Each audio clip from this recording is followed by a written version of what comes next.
ಮತ್ತೆ ಡಿಕೆ ಶಿವಕುಮಾರ್ ಹಾಗೂ CM Siddaramaiah breakfast meeting ಮಾಡಲಿದ್ದಾರೆ. ವಿಧಾನಸೌಧದಲ್ಲಿ ಸಚಿವ ಪ್ರಿಯಾಂಕ್ ಖರ್ಗೆ ಇದಕ್ಕೆ ಸಂಬಂಧಪಟ್ಟಂತೆ ಪ್ರತಿಕ್ರಿಯೆ ಕೊಟ್ಟರು. ಸಿಎಂ ಹಾಗೂ ಡಿಸಿಎಂ ನಮ್ಮಲ್ಲಿ ಯಾವುದೇ ವ್ಯತ್ಯಾಸವಿಲ್ಲ ಅಂತ ಅವರೇ ಹೇಳಿದ್ದಾರೆ.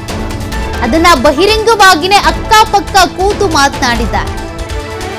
ಪ್ರಿಯಾಂಕ್ ಖರ್ಗೆ ಅವರ ಸ್ಟೇಟ್ಮೆಂಟ್ ಇದು. ಇವರಿಬ್ರು ಹೇಳಿದ್ಮೇಲೆ ಇನ್ನು ಮಾತಾಡೋದಕ್ಕೆ ನಾವ್ಯಾರು? ಸಿಎಂ ಹಾಗೂ ಡಿಸಿಎಂ ನಮ್ಮ ಮಧ್ಯೆ ಭಿನ್ನಾಭಿಪ್ರಾಯ ಇಲ್ಲ, ಗೊಂದಲ ಇಲ್ಲ, ನಾವಿಬ್ರು ಒಟ್ಟಾಗಿ ಹೋಗ್ತೀವಿ ಅಂತ ಹೇಳಿದ್ದಾರೆ. ಅಕ್ಕಪಕ್ಕ ಕೂತ್ ಮಾತನಾಡಿದ್ದಾರೆ. ಇನ್ನು ಮುಂದೆ ಅದ್ರ ಬಗ್ಗೆ ಮಾತನಾಡೋದಕ್ಕೆ ನಾವ್ಯಾರು? ನಿತ್ಯ ಊಟಕ್ಕೆ ತಿಂಡಿಗೆ ಸೇರೋದೇ ಇಲ್ವಾ? ಹಿಂದೆ ಪರಮೇಶ್ವರ್ ಊಟಕ್ಕೆ ಕರೆದಾಗ್ಲೂ ಆಕ್ಷೇಪ ಇತ್ತು. ಜಾರಕಿಹೊಳಿ ಊಟಕ್ಕೆ ಕರೆದಾಗ್ಲೂ ಆಕ್ಷೇಪ ಇತ್ತು. ಅಂದ್ರೆ ನಾವೆಲ್ಲ ಸ್ನೇಹಿತರು ಸೇರ್ಲೇಬಾರ್ದಾ? ಸಚಿವ ಪ್ರಿಯಾಂಕ್ ಖರ್ಗೆ ಅವರು ಪ್ರಶ್ನೆ ಮಾಡಿದ್ದಾರೆ. ವ್ಯತ್ಯಾಸ ಇಲ್ಲ ಅಂತ ಹೇಳಿದ್ದಾರೆ.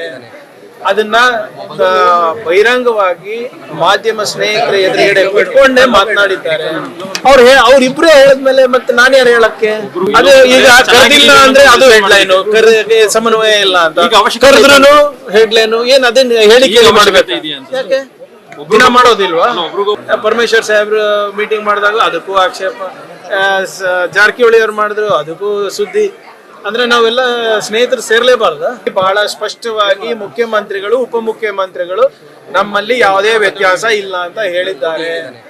ಅದನ್ನ ಬಹಿರಂಗವಾಗಿ ಮಾಧ್ಯಮ ಸ್ನೇಹಿತರ ಎದುರುಗಡೆ ಬಿಟ್ಕೊಂಡೇ ಮಾತನಾಡಿದ್ದಾರೆ.